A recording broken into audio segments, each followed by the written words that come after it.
இன்னைக்கு 12th standard அக்கௌண்டன்சிலேருந்து chapter 2லேருந்து 21st ப்ராப்ளம் பார்க்க போகிறோம்.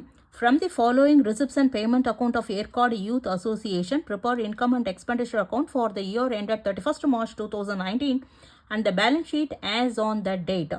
Receipts and payment account for the year ended 31st March 2019 கொடுத்துருக்காங்க. Receipts and payment கொடுத்துருக்காங்க. Receipt சைடில் 2 balance brought down, that is cash in hand வந்து 9,600. Okay, to government grants for purchase of books 10,000, subscription 24,800, admission fees 2,000, prize fund reserve 6,000, bank interest 1,500, sale of newspaper 1,100. Payment side வந்து salaries 14,000, office expenses 7,200, then books purchase 15,000, stationery purchase 1,800, newspaper purchase 2,100, prizes awarded 5,000, then closing balance of cash in hand, that is 9,900. கீழே additional இன்ஃபர்மேஷனில் opening capital fund that is 20,000 கொடுத்துருக்காங்க. Stock of books on 1/4/2018 that is 9,200. Subscription due but not yet received 1,700. Okay, then stock of stationery on 1/4/2018 that is 1,200 and stock of stationery on 31/3/2019 that is 2,000. Okay, பேமெண்ட்டில் வரது எல்லாமே நம்ம எங்கே எடுத்துக்கப்போம்? எக்ஸ்பெண்டிச்சரில் எடுத்துப்போம். ரிசிப்ட்ஸில் வர வேண்டியது எல்லாமே, ரிசிப்ட்ஸில் வந்தது எல்லாமே நம்ம இன்கமில் எடுத்துப்போம். ஓகே, அதாவது பேமெண்ட் சைடில் புக்ஸ் பர்ச்சேஸ் வந்து அசெட். ஓகே, புக்ஸ் பர்ச்சேஸ் வந்து அசெட், மீது எல்லா அசெட்டும் எடுத்துக்கலாம். ஸ்டேஷனரி பர்ச்சேஸும் எடுத்துக்கலாம், நியூஸ் பேப்பர் பர்ச்சேஸும் எடுத்துக்கலாம். இதில் ரிசிப்ட் அதாவது இன்கம் பேமெண்ட் இல்லையா, பேமெண்ட்டில் வரது எல்லாமே எக்ஸ்பென்சஸில் வரும். பேமெண்ட்டில் வரது எல்லாமே எக்ஸ்பென்சஸில் வரும். ஓகே, எக்ஸப்ட் புக்ஸ் பர்ச்சேஸ் வந்து அசெட். எதில் எடுக்கக்கூடாது? எக்ஸ்பென்சஸில் வராது, எக்ஸ்பெண்டிச்சரில் வராது. புக்ஸ் பர்ச்சேஸ் மட்டும் எக்ஸ்பெண்டிச்சரில் வராது, மீது எல்லாமே எடுத்துக்கலாம். தென் அதே மாதிரி closing balance in cash in hand வந்து அசெட், ஸோ அதுவும் வராது. அதேமாதிரி ரிசிப்டில் வந்து கேஷ் இன் ஹேண்ட் கொடுத்துருக்காங்க இல்லையா, அது அசெட் வராது. எதில் வராது? இன்கமில் வராது. Okay, government grant for purchase of books, government grant வந்து ரிசிப்டில் வரது இன்கமில் எடுத்துக்க கூடாது இதில். பட் எதில் வரும்? Government grant of purchase of books வந்து பேலன்ஸ் ஷீட்டில் லைபிலிட்டிஸில் வரும். ஓகே, தென் அடிஷ்னல் இன்ஃபர்மேஷனில் ஓப்பனிங் கேபிட்டல் ஃபண்ட் கொடுத்துருக்காங்களா, இது என்னவா எடுத்துக்கணும்? கேபிட்டலாக எடுத்துக்கணும். Then stock of books on 1/4/2018 இது வந்து ஓப்பனிங் ஸ்டாக், புக்கோட opening stock. Subscription due but not received, subscription வந்து டியூவில் இருக்குது, அவுட்ஸ்டாண்டிங்கில் இருக்குது 1,700. அது வந்து அவுட்ஸ்டாண்டிங் சப்ஸ்கிரிப்ஷன் எப்பயுமே அசெட்டில் வரும். Okay, stock of stationery opening stock of stationery 1,200 கொடுத்துருக்காங்க. க்ளோசிங் ஸ்டாக் ஆஃப் ஸ்டேஷனரி வந்து 2,000 கொடுத்துருக்காங்க. ஓகே, நான்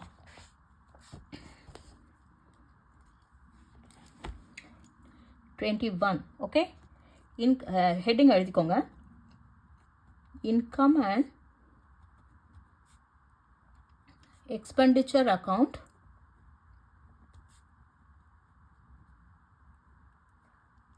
of Yercaud Youth Association. Okay, for the year ended 31/3/2019. Okay,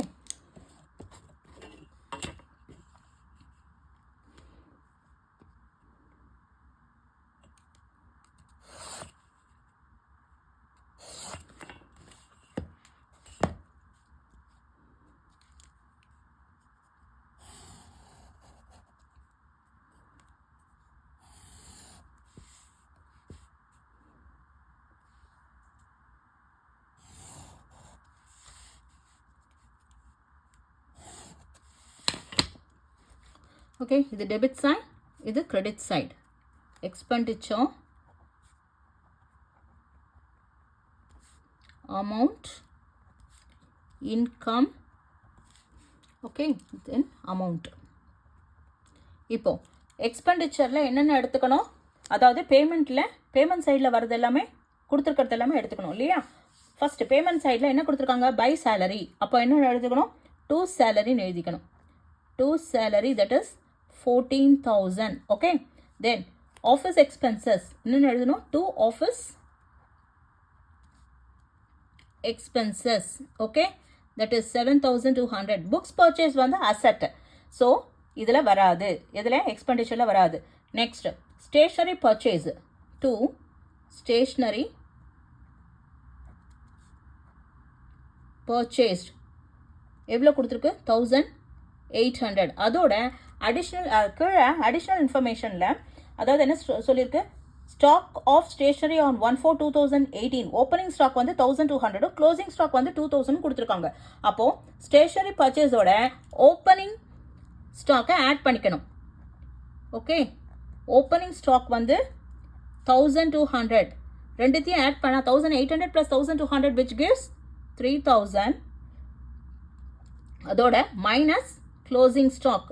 okay, closing stock வந்து 2000 லெஸ் பண்ணால் 3000ல 2000 லெஸ் பண்ணால் 1000. ஓகே, தென் ஸ்டேஷனரி பர்ச்சேஸ் போட்டாச்சு. By newspaper purchase 2100. அப்போ 2 news paper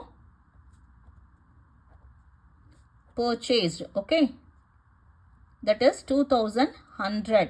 next prizes awarded, 2 prizes awarded 5000. okay, then இப்போ receipt சைடில் வந்திருக்கிறது எல்லாமே இன்கம் சைடில் வரும் இல்லையா. அப்போது ரிசிப்டில் கேஷ் இன் ஹேண்ட் வந்து அசெட், அது வராது. Government grant for purchase of books வந்து எதில் வரும், பேலன்ஸ் ஷீட்டில் லைபிலிட்டிஸில் வந்துடும். 2 சப்ஸ்கிரிப்ஷன் இல்லையா, அப்போது பை சப்ஸ்கிரிப்ஷன் எழுதணும். பை சப்ஸ்கிரிப்ஷன் எவ்வளோ 24,800. அதோட கீழே அடிஷ்னல் இன்ஃபர்மேஷனில் subscription due but not received, அப்போ அது அவுட்ஸ்டாண்டிங் இல்லையா, அப்போ add outstanding subscription. Okay, add outstanding எவ்வளோ 1700. ரெண்டுத்தையும் ஆட் பண்ணால் 008 + 7 is 15. 1 4 5 6 26,500. ஓகே, தென் சப்ஸ்கிரிப்ஷன் போட்டாச்சு. Then admission fees by admission fees, that is 2000. okay, then price fund receipts by price fund receipt, that is 6000. bank interest by bank interest, that is 1500. next sale of newspaper, அது buy ன்னு எடுத்துக்கணும் இல்லையா. buy sale of newspapers, that is 1100. okay, so close பண்ணிடலாமா.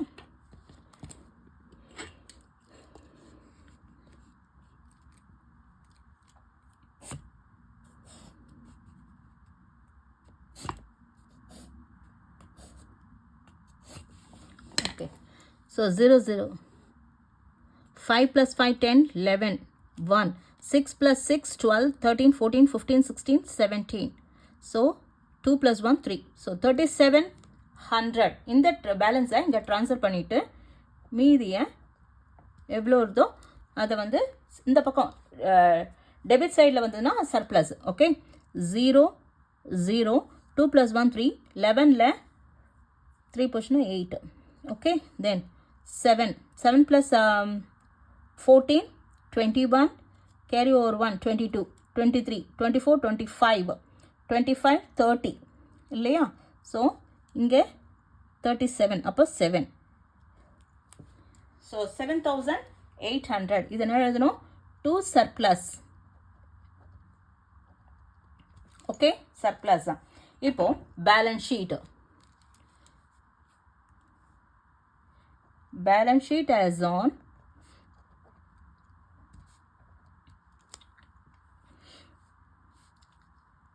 31/3/2019. okay,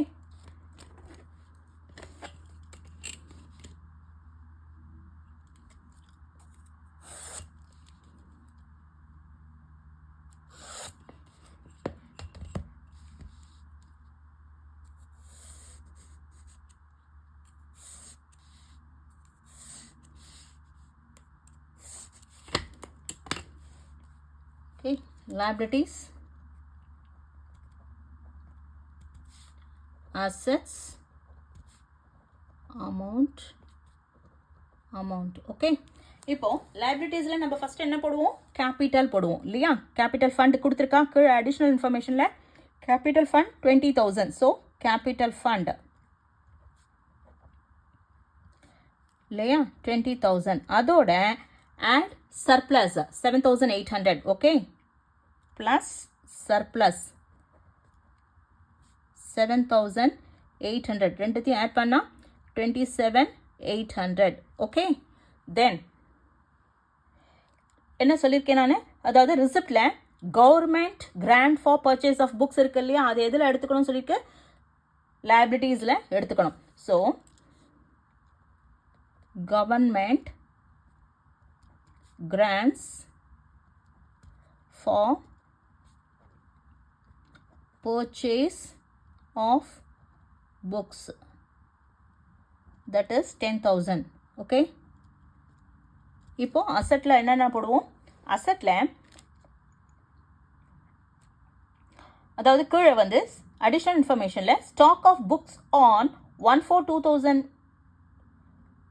9,200. Okay.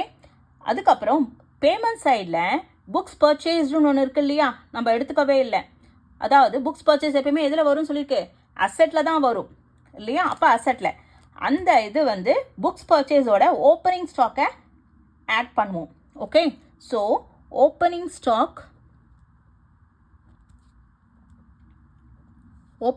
Of books, opening stock of books எவ்வளோ 9,200.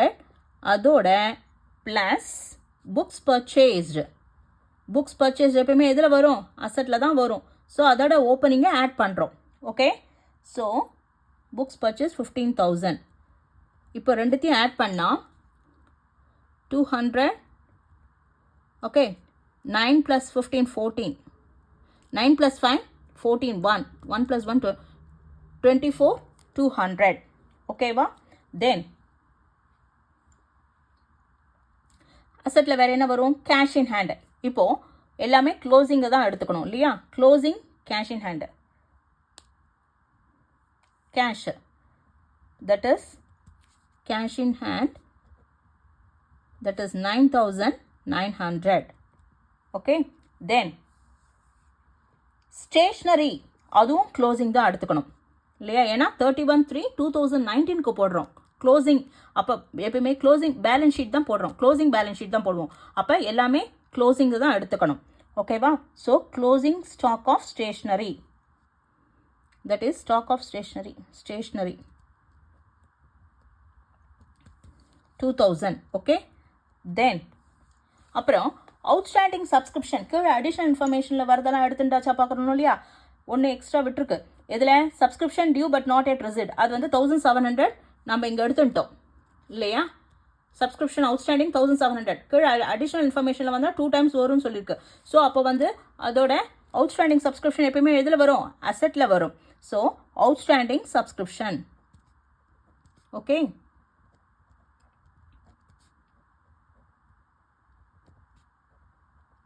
that is 1,700. okay.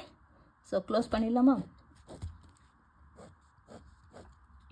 so 0 0 8 7, so 37,800. okay. now 0 0 9 + 2 11, 11 + 7 18, carry over 1. okay. so 9 10 14 16 17 1 2 + 1 3. so tally ஆயிடுச்சு. okay.